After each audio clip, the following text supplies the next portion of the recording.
বিয়ে বাড়ির মতো রোস্ট বাড়িতে কি করে তৈরি করছি, তো আজকে সেই রেসিপিটা আপনাদের সাথে শেয়ার করছি। নমস্কার বন্ধুরা, সীমা রান্নাঘরে সবাইকে স্বাগত জানাচ্ছি।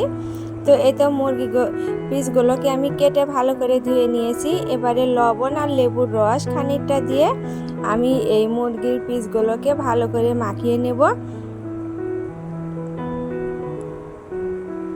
তো আমি ভালো করে মাখিয়ে এইভাবে কিছুক্ষণ ঢাকা দিয়ে রেখে দেব, অন্তত 15 মিনিটের মতো। তো এখানে আমি দুইটা মুরগির যে পিসগুলো হয় রান আর যে বুকের অংশগুলো সেগুলো নিয়েছি। তো এবারে ঢেকে রেখে দিলাম। আর এই যে মশলা করার জন্য আমি এই যে রোস্টের মশলা নিয়েছি, তো এই মশলাটা আমি এবারে গুলে নেব।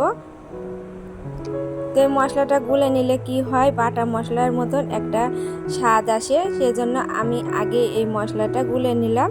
তো আমার এখানে 1 কেজির বেশি মাংস আছে, সেজন্য আমি প্যাকেটের পুরো মশলাটাই নিলাম। তো এখানে আমি 3 চামচের মতো টক দই ব্যবহার করছি। তো টক দইটা নিয়ে আমি এই মশলার সাথে মিশিয়ে নিলাম। তো গ্যাসে একটা প্যান বসিয়ে দিয়েছি এবং প্যানে গরম করে নিয়ে আমি পেঁয়াজ দিয়ে দিলাম। তো পেঁয়াজগুলোকে আমি আগে ভেজে নেব বেরেস্তা তৈরি করার জন্য। তো তেলটা ভালো করে গরম করে নিয়ে পেঁয়াজটা দিয়ে আমি পেঁয়াজগুলো ভেজে নিচ্ছি। তো বেরেস্তার জন্য আমি প্রথমে পেঁয়াজগুলো ভেজে নিলাম, এবারে তুলে নিচ্ছি এবং ওই তেলে আমি এই মেখে রাখা এই মুরগির পিসগুলোকে এবার ভেজে নেব। তো উল্টে পাল্টে আমি এই পিসগুলোকে ভেজে নিচ্ছি। তো খুব একটা ভাজলে এই রোস্টটা অনেকটা শক্ত হয়ে যাবে, তো আমি অল্প করে এই পিসগুলোকে ভেজে নিলাম।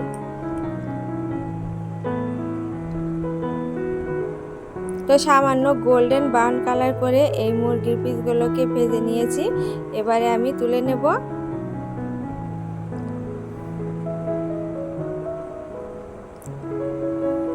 তো বাকি যেগুলো ছিল সেগুলো দিয়ে আমি ভেজে নিচ্ছি।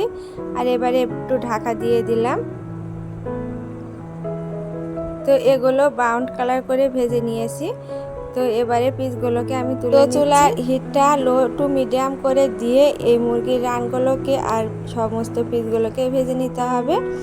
এবারে তুলে নিয়ে ওই তেলে আমি আরও কিছু পেঁয়াজ দিয়ে দিলাম, তো হাফ কাপের মতো। তো পেঁয়াজগুলো দিয়ে আমি কিছুক্ষণ ভেজে নিয়ে মশলাগুলো দিয়ে দিলাম। এখানে তেজপাতা, লং, গোলমরিচ, ছোট এলাচ।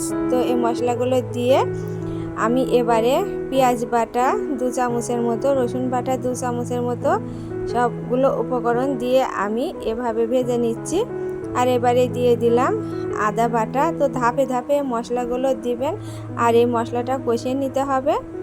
তো আমি ধাপে ধাপে মশলাগুলো দিচ্ছি আর এভাবে ভেজে নিচ্ছি। তো রোস্টের আসল স্বাদ আনার জন্য এই মশলাটাকে ভালো করে ভেজে নিতে হবে এবং কষিয়ে নিতে হবে। তো ধাপে ধাপে মশলাগুলো দিবেন আর এই কষিয়ে নেবেন মশলাটাকে। তো এবারে দিয়ে দিলাম আমি 2 চামচের মতো টমেটো সস। তো এবারে দিয়ে দিব রোস্টের মশলা, যেটা আমি আগে গুলে রেখেছিলাম টক দইয়ের সাথে। তো সে মশলাটা দিয়ে দিলাম। তো মশলাটা দিয়ে আমি বেশ কিছুক্ষণ কষিয়ে নেব। তো একটু সময় নিয়ে ভালো করে মশলাটা কষিয়ে নিতে হবে। তো আমার সমস্ত উপকরণই দেওয়া হয়ে গেছে। তো এভাবে আমি কিছুক্ষণ এভাবে মশলাটা কষিয়ে নিচ্ছি। তো মশলাটা যত কষানো হবে এই টেস্টটা অনেকটা সুন্দর আসবে রোস্টে। তো আমার মশলাটা কষানো হয়ে গেছে, এবারে মুরগির পিসগুলোকে দিয়ে দিলাম। তো একটু নেড়ে চেড়ে নিয়ে আমি পরিমাণ মতো জল দিয়ে দেব।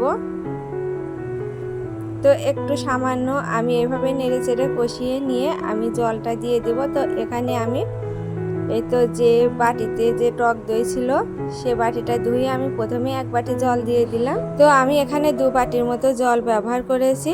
তো 2 বাটির মতো জল দিয়ে আমি ফুটিয়ে নেব। এবারে দিয়ে দিব ঝালের জন্য কয়েকটা চেরা কাঁচামরিচ। তো আপনারা ঝালটা যদি একটু বেশি খান তাহলে মরিচের পরিমাণটা একটু বেশি দিয়ে নিতে পারেন। তো রোস্টের জন্য ঝালটা অতটা না দিলেই হয়, কম করে দিলেও দিতে পারেন। তো এবারে দিয়ে দিলাম 1 কাপের মতো দুধ। তো সবগুলো উপকরণ আমার দেওয়া হয়ে গেছে, এবারে ঢাকা দিয়ে আমি কিছুক্ষণ ফুটিয়ে নেব সেদ্ধ হয়ে আসা পর্যন্ত।